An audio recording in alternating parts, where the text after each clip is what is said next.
natyra jonë. Ne kemi në gen lumturinë. Prandaj edhe e kërkojmë lumturinë. Nuk është gabim të kërkojmë lumturinë. Gabim është ta kërkojmë atë jashtë tek shqisa tek mendja. Mendja sa na turbullon, ne e kemi atë. Thjesht duhet të qetësojmë mendjen.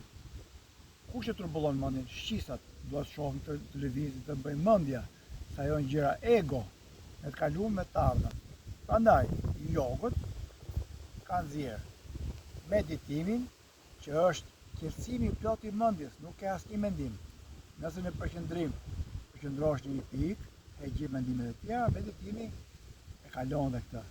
Shpesh herë kemi parë tash është bërë në modë që njerëzit rrezikojnë jetën e tyre që të gjejnë të lumturinë.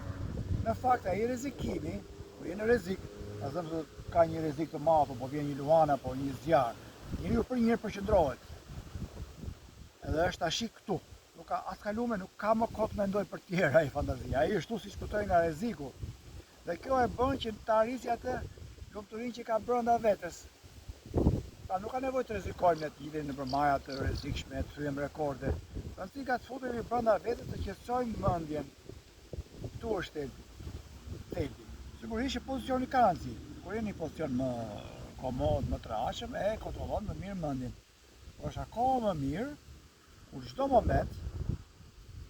moment kur flasim ti je këtu, kur ha ti je këtu, kur flet të flesh, kur je në timon të makinës ti je në timoni i makinës, aty as kalume, as tardhme, kur bën një punë, ti je tek puna, të absorbohesh, të dedikohesh punës. Kjo është një lloj meditimi. Pra je tani, thot ajo Stotole, power of now, ti je këtu tash.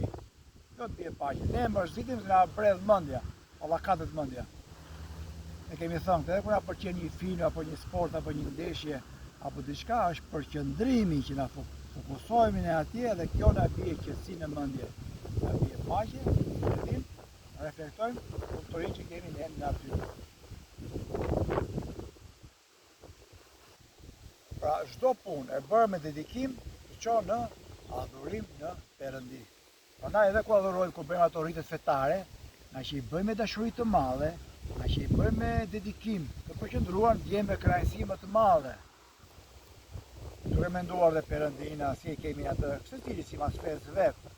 Ajo të çon pikërisht se përqendrohesh, e bën me zemër.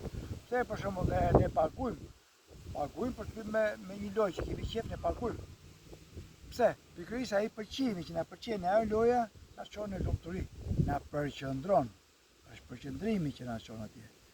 Andaj këto jogët mësojnë që çdo moment ti mundohesh të jesh tash këtu, ose vërto frymarrjen, ose vërto mendimet, ose vërto një lule, përqendrohu te lule për shembull. Qiellin.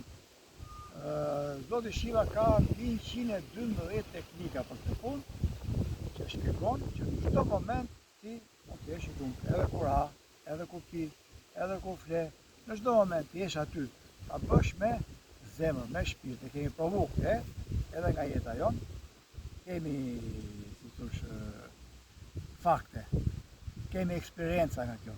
Kur bën diçka me qejf për njeriu tënd që e do, për shembull, mbushesh me lumturi, me këtë, e largojmë atë egon. Është ego që na ndan nga lumturia, ego na ndan nga natyra jonë. Ego na sajon na iluzione, na bën magji tjetër nuk ka përveç egos. Ego. Kur vërtojmë mendjen, kur vërtojmë të kur jemi tash këtu, tani nuk ka asnjë lloj problemi. Ja, kushdo mund ta provoj dhe do ta realizoj.